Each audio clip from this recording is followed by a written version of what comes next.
Friends, तो आज हम स्टार्ट करते हैं मॉडर्न फिजियोलॉजी का एंडोक्राइन सिस्टम में लेक्चर नंबर 2।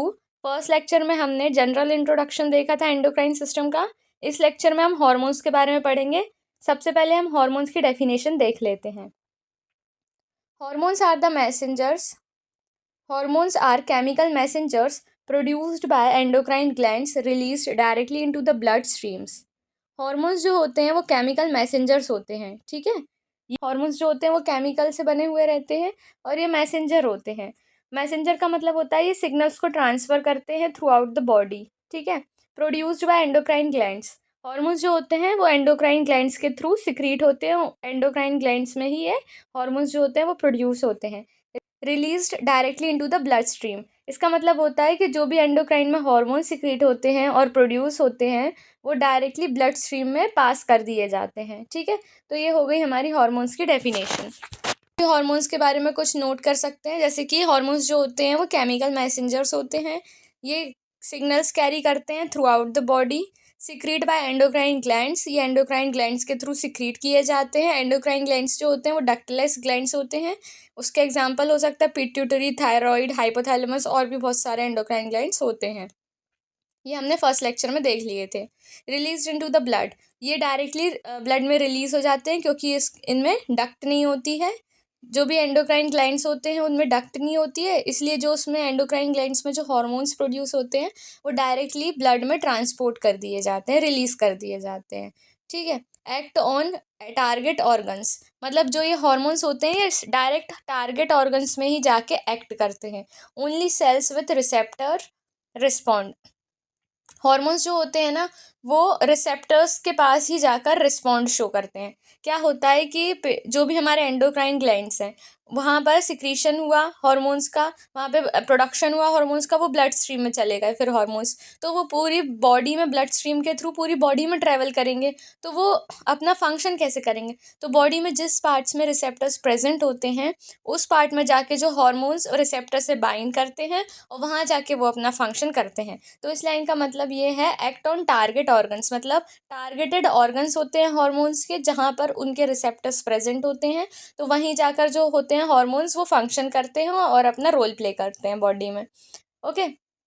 फिर रेगुलेट बॉडी फंक्शंस, हॉर्मोन्स जो होते हैं कुछ बॉडी फंक्शंस को रेगुलेट करते हैं, जैसे कि ग्रोथ हार्मोन जो होता है वो ग्रोथ को रेगुलेट करता है। मेटाबॉलिज्म, थायराइड हार्मोन जो होता है वो मेटाबॉलिज्म को रेगुलेट करता है। रिप्रोडक्शन, ओवरी से या टेस्टिस से जो हार्मोन्स रिलीज होते हैं वो रिप्रोडक्शन को मेंटेन करके रखते हैं। तो ये ओवरऑल डेफिनेशन हो गई हमारी हार्मोन्स की, ठीक है।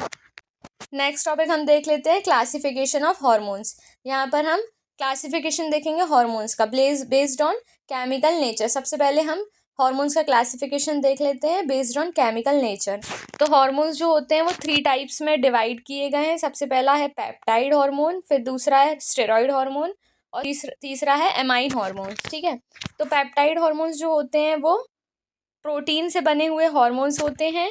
ये made up of amino acids, जो हमने देखा है कि प्रोटीन की सब यूनिट मतलब सबसे स्मॉलेस्ट यूनिट जो होती है प्रोटीन की वो होती है अमीनो एसिड। हमने देखा है डाइजेशन होता है जैसे प्रोटीन का तो अमीनो एसिड्स में ही होता है ना। तो जो पेप्टाइड मतलब प्रोटीन से बने हुए हार्मोन्स जो होते हैं वो अमीनो एसिड से बने हुए रहते हैं, ठीक है। वाटर सॉल्युबल होते हैं, प्रोटीन हार्मोन्स जो होते हैं वाटर सॉल्युबल होते हैं, ये बहुत इंपॉर्टेंट है, ठीक है। Act on sale surface receptor, और ये क्या करते हैं सेल सरफेस रिसेप्टर्स के थ्रू एक्ट करते हैं, मतलब ये पूरे ब्लड के थ्रू पूरी बॉडी में ट्रांसफ़र होंगे और पूरी बॉडी में ऐसे पूरे में ट्रांसफ़र होते रहेंगे। और फिर जहाँ भी इनका रिसेप्टर मिल जाएगा, सरफेस रिसेप्टर का मतलब होता है कि जैसे सेल मेम्ब्रेन होती है तो वो लिपिड्स की बनी हुई रहती है। तो क्या होता है कि कुछ हार्मोन्स ऐसे होते हैं कि वो सेल मेम्ब्रेन के अंदर चले जाते हैं, मतलब वो सेल मेम्ब्रेन को क्रॉस करके सेल के अंदर जाते हैं और वहाँ पर जाके अपना रोल प्ले करते हैं, फंक्शन करते हैं। लेकिन कुछ हार्मोन्स ऐसे होते हैं जो सरफेस पर जो रिसेप्टर्स प्रेजेंट होते हैं, जो सेल मेम्ब्रेन की ऊपर की सरफेस होती है ना उस पर रिसेप्टर्स जो प्रेजेंट होते हैं उनके साथ में बाइंड करते हैं और फिर अपना फंक्शन करते हैं।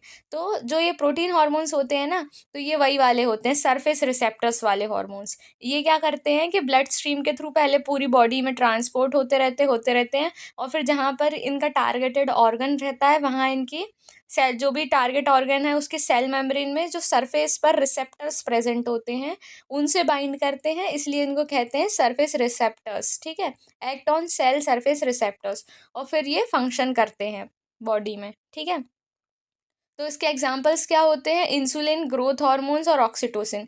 ये सारे जो होते हैं ना, ये प्रोटीन हार्मोन्स के एग्जांपल होते हैं। ठीक है, फिर नेक्स्ट हम देख लेते हैं स्टेरॉइड हार्मोन्स क्या होते हैं। स्टेरॉइड हार्मोन्स जो होते हैं derived from cholesterol. Steroid hormones cholesterol से बने हुए रहते हैं। ठीक है, फैट सॉल्युबल होते हैं ये।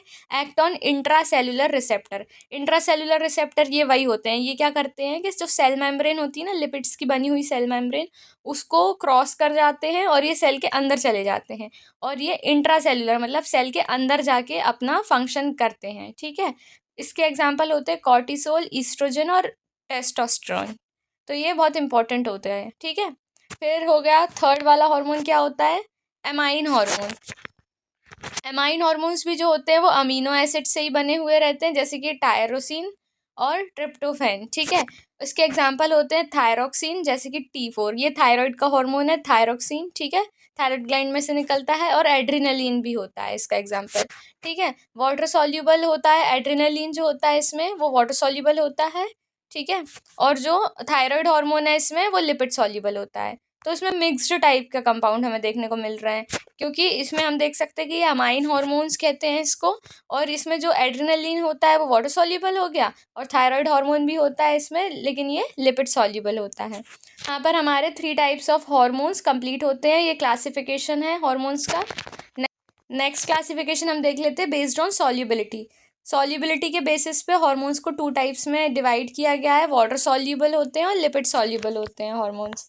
वाटर सॉल्युबल हार्मोन्स जो होते हैं cannot enter cell directly. ये जो हार्मोन्स होते हैं ना, वो सेल्स के अंदर डायरेक्टली एंटर नहीं होते हैं, यूज सेकेंडरी मैसेंजर। ये जो मैंने आपको बताया ना कि सेल मेम्ब्रेन पर जो रिसेप्टर्स प्रेजेंट होते हैं, तो ये उन रिसेप्टर्स से बाइंड करते हैं, और फिर ये सेकेंडरी मैसेंजर से कॉन्टेक्ट करते हैं। सेकेंडरी मैसेंजर में आता है CAMP और IP3। सेकेंडरी मैसेंजर जो होते हैं वो CAMP और IP3 होते हैं।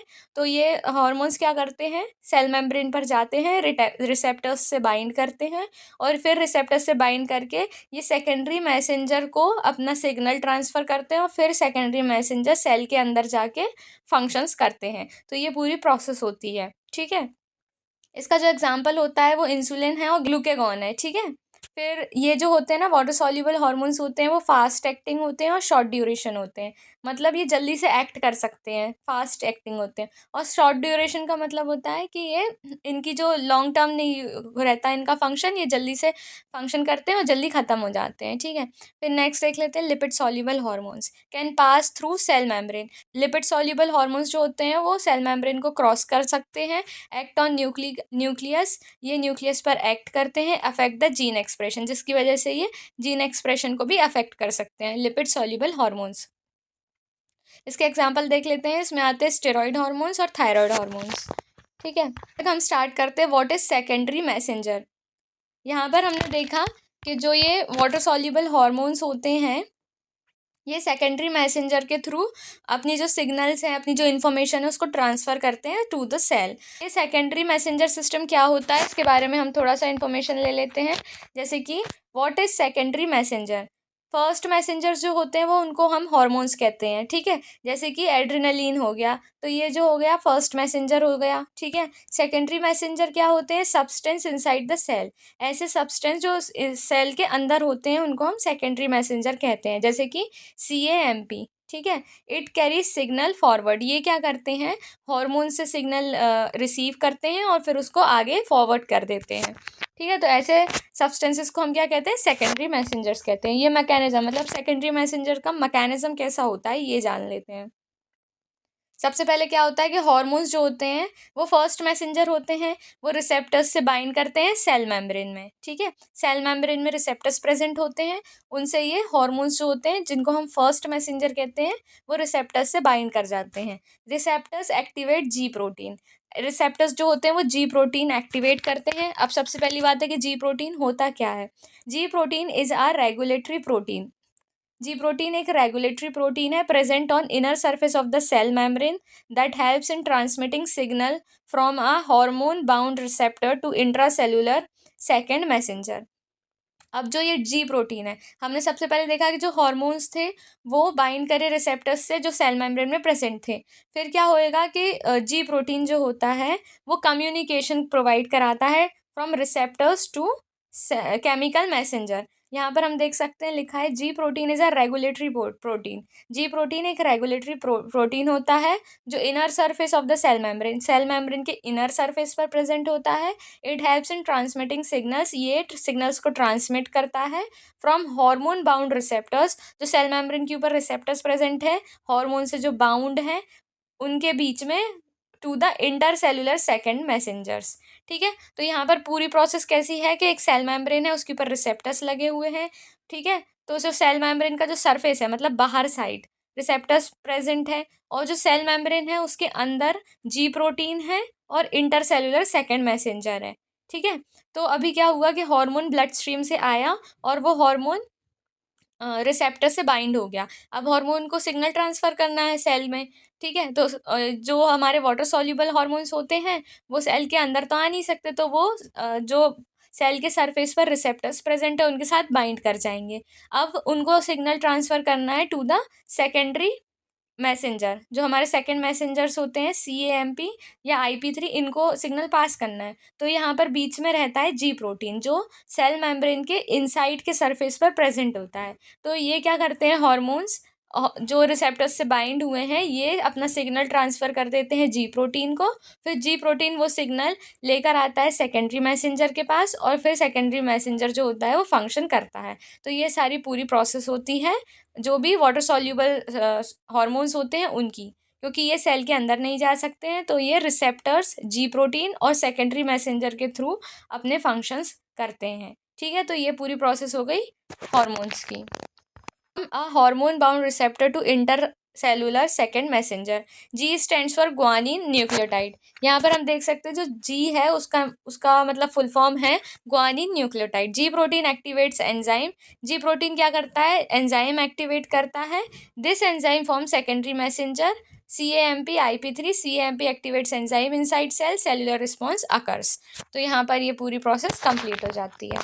तो अगर हम कुछ एग्जांपल्स देखें, कॉमन सेकेंड मैसेंजर्स जो होते हैं वो होते हैं CAMP जिसको हम साइक्लिक EMP भी कहते हैं, CGMP होता है, IP3, DAG, कैल्शियम आयंस, ये सारे जो होते हैं वो सेकेंड मैसेंजर्स होते हैं। ठीक है, फर्स्ट मैसेंजर्स क्या होते हैं, हार्मोन्स। नेक्स्ट हम देख लेते हैं based on mechanism of action. Mechanism of action के अकॉर्डिंग हार्मोन्स का क्लासिफिकेशन देख लेते हैं। Hormones acting via cell surface receptors, two types के होते हैं। ठीक है, हार्मोन्स जो सेल सरफेस रिसेप्टर जो हमने अभी पढ़ा, सेकेंडरी मैसेंजर जिसमें यूज़ हो रहा है, तो वो ऐसे हार्मोन्स होते हैं जो फंक्शन तो करते हैं लेकिन सेल सरफेस रिसेप्टर के थ्रू फंक्शन करते हैं। और दूसरे हार्मोन्स जो होते हैं hormones acting via intercellular receptors, जो सीधा सेल के अंदर जाके फंक्शन करते हैं, उनको कहते हैं इंटरसेल्युलर रिसेप्टर्स हार्मोन्स। ठीक है, तो टू टाइप्स के हार्मोन्स होते हैं, hormones acting via cell surface receptors और दूसरे होते हैं hormones acting via intercellular receptors. तो पहले हम देखते हैं hormones acting via cell surface receptors. Used second messengers CAMP IP3। इसमें क्या होता है कि ये सेकेंड मैसेंजर्स का यूज़ करते हैं और जिसको हम कहते हैं CAMP या IP3, उसके थ्रू ये सिग्नल्स पास करते हैं। इसमें इसके जो एग्जांपल्स होते हैं वो होते हैं इंसुलिन, ऑक्सीटोसिन, ये सारे इसके एग्जांपल्स होते हैं। और दूसरा जो होता है इंट्रासेल्युलर रिसेप्टर्स, ये हार्मोन्स क्या करते हैं कि ये सेल के अंदर जाते हैं और अपना फंक्शंस करते हैं डायरेक्टली, तो डायरेक्टली अफेक्ट DNA ट्रांसक्रिप्शन। तो ये ऐसे जो हार्मोन्स होते हैं वो DNA ट्रांसक्रिप्शन को अफेक्ट करते हैं डायरेक्टली। इसके जो एग्जांपल होते हैं वो होते हैं स्टेरॉयड हार्मोन्स और थायराइड हार्मोन्स। ओके, तो यहाँ पर हमारा क्लासिफिकेशन ऑफ हार्मोन्स का लेक्चर होता है कंप्लीट। मिलते हैं नेक्स्ट लेक्चर में। Thank you.